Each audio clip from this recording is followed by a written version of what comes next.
Tetapi saya sudah katakan, nanti yang menentukan apakah Prabowo 2 periode atau tidak, selain yang Maha Kuasa, Prabowo sendiri. Kalau saya menilai bahwa diri saya tidak mencapai apa yang saya canangkan, saya tidak mau maju lagi sebagai Presiden Republik Indonesia. Presiden sekaligus Ketua Umum Gerindra Prabowo Subianto memerintahkan kadernya untuk tidak menggembar-gemborkan soal 2 periode. Pasalnya, ia saat ini baru menjalankan roda pemerintahan beberapa bulan, yang artinya masih banyak tantangan ke depannya.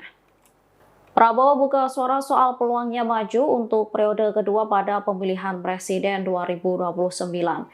Ia menyatakan dirinya tidak akan maju 2 periode. Download Tribun X sekarang, menghadirkan lokal menjadi Indonesia.